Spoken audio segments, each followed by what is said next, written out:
Hello everyone, welcome back to Planet Coaster and welcome back to the Wicker Man recreation. In today's video it's going to be more of the, well, I say more, I meant the start of the terraining and of course the deer wall turn, which is the turn just after you pass through Big Bob for the first time.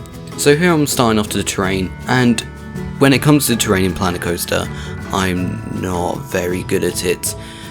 I don't really know how to do terrain that well, and especially when it comes to complex terrain like Wicker Man or Nemesis, it does take a while to do. And so I did try to get the terrain as right as it could be, or as correct as it could be, whatever you want to say. And you'll see me later on in the video editing this terrain even more, because I'm realising, oh, that's not right. And it's just quite hard, because if you've actually been on Wicker Man in real life, you know that going through that queue line, it's just so terrainy. The queue line goes up a hill, then downstairs and upstairs, and it's, you know, it's such a complex sort of terrain, land, I don't know what to call it, but you know, it's not something like Stealth where it's on just the tiniest hill. This is on, like, you know, you get what I mean, right? So here I'm starting the custom footers. Now the in-game footers are okay, but of course they're not GCI footers. Wicker Man doesn't have the in-game footers. Wicker Man has those footers that I just placed down. Of course I am redoing the terrain again because, yeah, I was looking on Google Images and realised, oh, it goes a bit uphill at that part. So yeah, more on these footers. They weren't really that hard to do, and you know, quite easy to do, but the hardest part was the supports, which are coming up in just a minute. And I'm actually going to talk a bit more about the state of Planet Coaster right now whilst you watch this time-lapse, and you'll see my point being proven later on in the video when I do the wood on a track. Planet Coaster isn't in the best of state right now. Ever since the Theme Maker's Toolkit came out, it's not really been enjoyable to play, and I know that it might be going a bit too far, but I mean, come on. I'm stuck on the loading screen for a while now, even after transferring Planet Coaster to my SSD to try and get it to load quicker. And of course that is down to the Theme Maker's Toolkit, and the file sizes for the downloads are just too large to load quickly. But I mean, at least Frontier, like, could they at least do something to maybe limit the file size of Theme Maker's Toolkit items?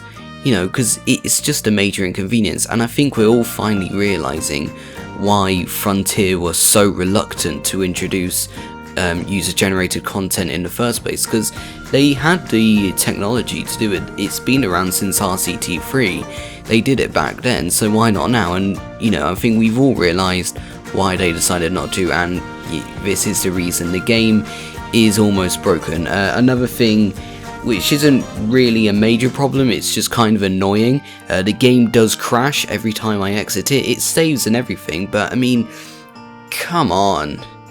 And the crash has been around for quite a while now and it's still not been fixed. Frontier say they're working on it, but how much are they working on it? Because these bugs have been around for quite a while now, and it's starting to get extremely annoying, almost to the point where I just don't want to play. And especially when a game like Parkitect has just fully released, you know, you want to keep people in your game, not draw them away to Parkitect. When RCT World was your competitor, yeah, that was easy, because that was RCT World, no one wanted to play that, but people want to play Parkitect. And if your game is buggy and, you know, people aren't having a good gameplay experience, they're gonna go to the other game.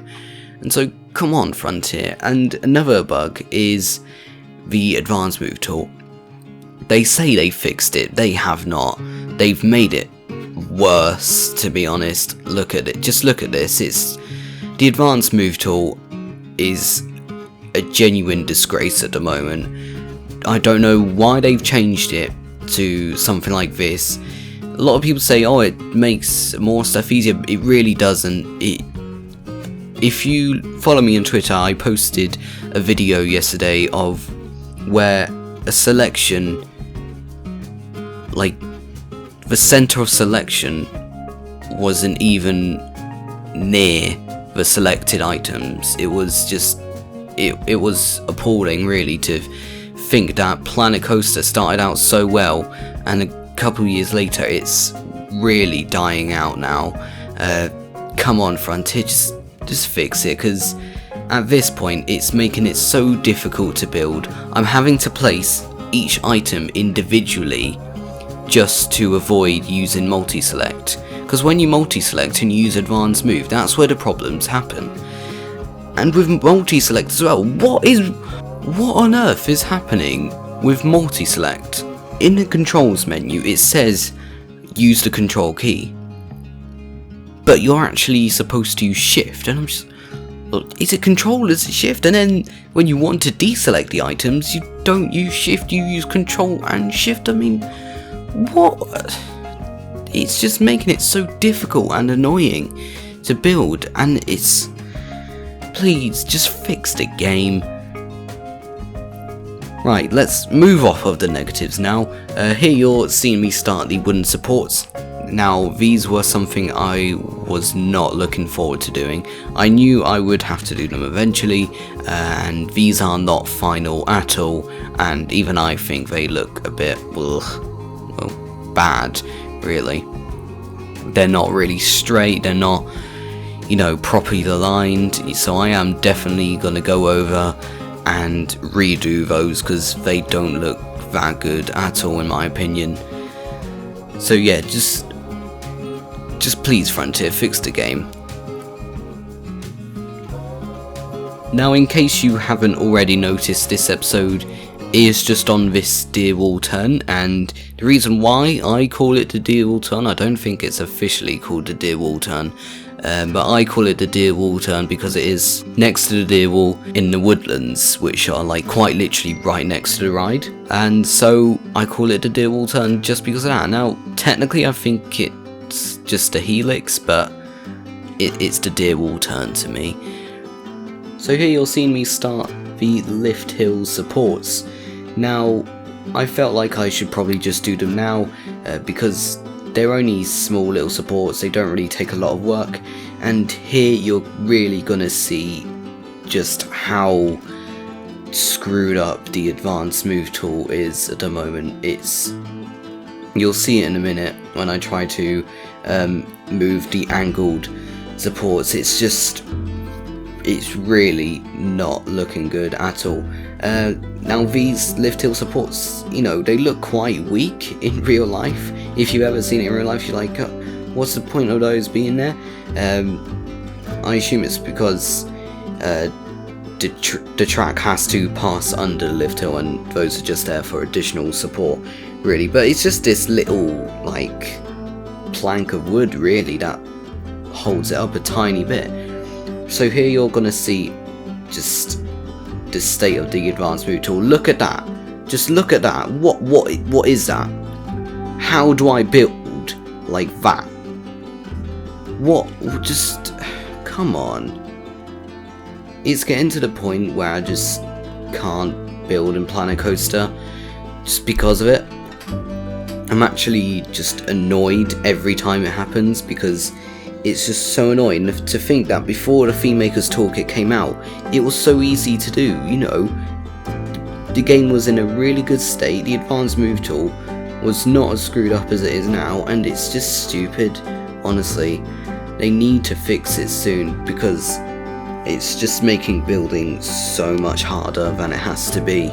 It really, really is. Yeah, so that's basically the lift hill supports done, and I'm going to be moving over back to the deer wall turn, where it's going to be the sound walls, the wooden sound walls that are placed on the turn. Now, to be completely honest, I don't understand why those sound walls are actually there. I really don't, because the sound walls are blocking sound from going out into other parts of the park, not to the local residents. So if someone can just explain it in the comments why the sound wall is on this side and not the other side where, you know, it's next to local residents. And Wicker Man is quite close to some houses just outside the park, really. So I don't know why the sound wall's on this side, and this was an absolute pain to do. Honestly, it took so long. I'm not going to show it to you all. I will cut it all out, of course. But you know, you're seeing me just place it all individually, saying like, oh, why don't you multi-select it? But if I wanted to multi-select it, the advanced move tool is just stupid, and it literally does it so stupidly and so awkwardly that it's just better to do it piece by piece like that. So yeah, you're seeing it complete just there, and now I've got to go around again for the track, and it really annoys me that the track is like this. I wish there was like an in-game tool with the coaster builder where you can just make the track look like this, where it's just all wood or wooden planks with it, or whatever you want to call it, where it's basically covered. I believe it's just another sound wall, I think, maybe, but I'm not too sure. It might just be added support, it might be another sound wall. And here again you'll see me placing all individually because I can't use the advanced move tool, because every time I try to, it just does not work at all. I'm really sorry for complaining a lot in this video, but honestly, so I'm not going to make you watch all of this. I'm going to leave you with the cinematics now. I hope you all enjoyed the first Wicker Man episode in quite a while now, I think since start of December. And yeah, I'll leave you all with the cinematics, and I'll see you all very, very soon. Goodbye.